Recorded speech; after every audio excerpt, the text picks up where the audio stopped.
मांस सस्ता या महंगा, इस शीर्षक से मैं आपको एक कथा सुना रहा हूं। एक नरेश ने अपने दरबार में सामंतों से पूछा, मांस सस्ता है या महंगा? सामंतों ने उत्तर दिया, सस्ता है। सामंतों की बात सुनकर राजकुमार ने कहा, पिताजी, मांस महंगा है। नरेश ने पुत्र से कहा, तुम अभी बालक हो, अनुभवहीन हो। सामंतगण अनुभवी हैं, बात उनकी ही ठीक है। राजकुमार बोला, यदि आप कुछ दिन राजसभा में न आए तो इस बात को सिद्ध कर दूंगा कि किसकी बात ठीक है। राजकुमार की बात राजा ने मान ली। एक दिन बाद राजकुमार एक सामंत के घर पहुंचे और बोले, पिताजी बीमार है। राजवैद्य कहते हैं कि किसी शूर सामंत के हृदय का मांस चाहिए।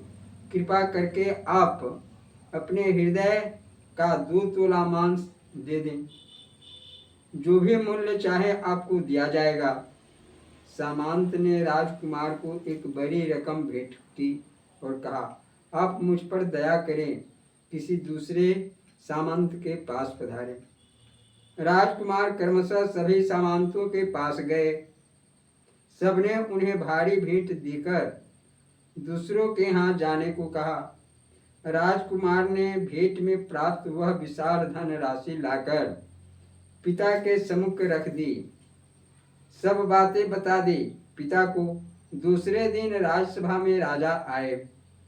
सामंतों से उन्होंने फिर पूछा, मांस सस्ता है या महंगा? सामंतों ने तथ्य समझ लिया। उन्होंने मस्तक झुका लिया। राजकुमार बोले,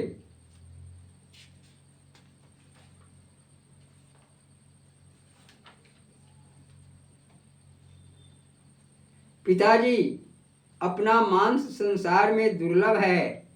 कोई लाख रुपए में भी अपने शरीर का मांस देना नहीं चाहता, परंतु दूसरे का शरीर का मांस तो थोड़े मूल्य में ही मिलता है। अपने शरीर के मांस अपने शरीर के समान ही दूसरों को भी उनका शरीर प्रिय है और उसके लिए उनका मांस वैसा ही बहुमूल्य है जैसे अपने लिए अपना मांस। इससे किसी प्राणी की हिंसा नहीं करनी चाहिए। यह राजकुमार का तात्पर्य अब सामंतों की समझ में आई। जय श्री सीते। यह कथा आपको अच्छा लगे तो इसे कृपया बार बार सुनने की प्रयास करेंगे। जय श्री सीते। मांस सस्ता या महंगा शीर्षक से मैंने आपको यह कथा सुनाया। जय श्री सीते।